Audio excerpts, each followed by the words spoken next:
প্রণাম পিতা। মণি, মা আমার, এতক্ষণ কোথায় ছিলে? আমি শিকারে বেরিয়েছিলাম, আজ তোমার জন্য এই হরিণটা শিকার করে নিয়ে এলাম।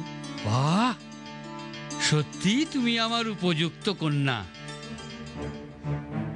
দেখো কি কাণ্ড, আকাশের বুকে একঝাঁক পাখি উড়ে যাচ্ছিল, আমি তাদের দিকে খাবার দিচ্ছিলাম, হঠাৎ এই পাখিটা আহত হয়ে ঝরে পড়া ফুলের মতো মাটিতে লুটিয়ে পড়ল। এই রাজ্যে কার এত পাষাণ হৃদয় আমি জানতে চাই। মন্ত্রী, বড়ই আশ্চর্যের বিষয়, আমার দুই মেয়ে রূপে গুণে একে অপরের বিপরীত। রাজামশাই, এ নিয়ে আপনি একদম চিন্তিত হবেন না। তবে কন্যাদের যে এবার বিবাহের সময় হয়েছে। হ্যাঁ, তাই তো। ঠিক আছে, কালই আমি এই বিষয়ে মেয়েদের সাথে আলোচনা করব। না, বড়ই চিন্তা হচ্ছে, মণিমালার জন্য উপযুক্ত পাত্র পাওয়া যাচ্ছে না। কাঞ্চনমালা? না, কিছুতেই না। রাজকন্যা হয়ে সাধারণ মানুষকে বিবাহ করতে চেয়েছে। ছি, ওর মুখ আমি কোনো দিন দেখব না। ওর বিবাহ আমি ওই দরিদ্র কবির সাথেই দেব। কিন্তু আমার মণিমা, হায় ঈশ্বর, তুমি আমাকে পথ দেখাও। রাজ্যের রাজা তো ঈশ্বরের প্রতিনিধি, সে এত চিন্তিত হলে প্রজাদের কি হবে? মণিমালা আমার আশীর্বাদ ধন্যা, অস্ত্রে শাস্ত্রে সে অতুলনীয়া, তোমার যোগ্য উত্তরাধিকারী। তাকেই রাজ্যের সিংহাসনে বসাও।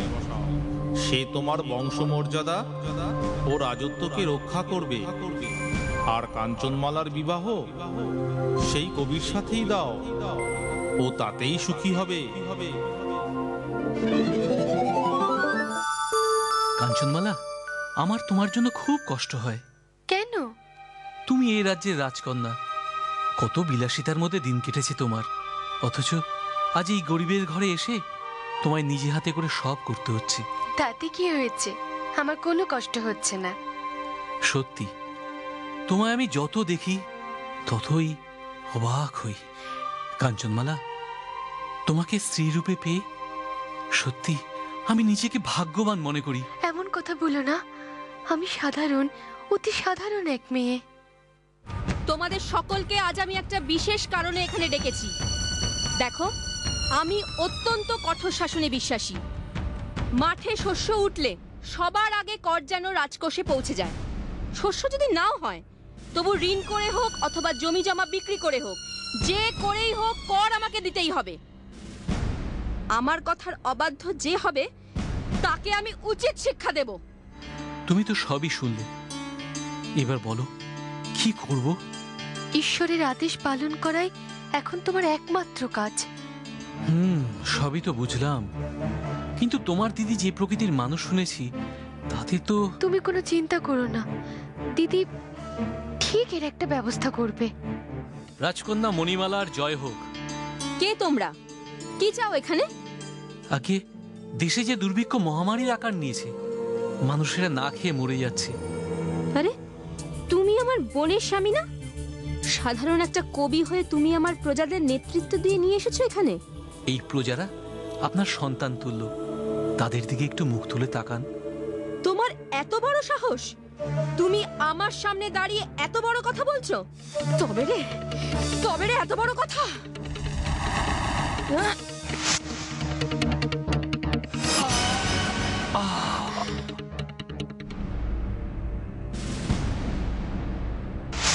এ কি প্রজারা এত উদ্ধত কেন? আই, কে আছিস তোরা? এ কি, সবাই পালিয়ে গেল নাকি? ওই রাজকন্যাকে মারো, ওর পাপেই আজ এই অনাবৃষ্টি। চাই না আমাদের এই পাপী শাসককে।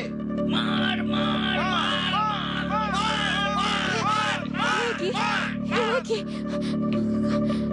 মণি, আমার কত করে বোঝালাম তোমায়, আমার কথা যদি তখন তুমি শুনতে, তাহলে আজ প্রজাদের পায়ের তলায় চাপা পড়ে তোমাকে এভাবে মরতে হতো না।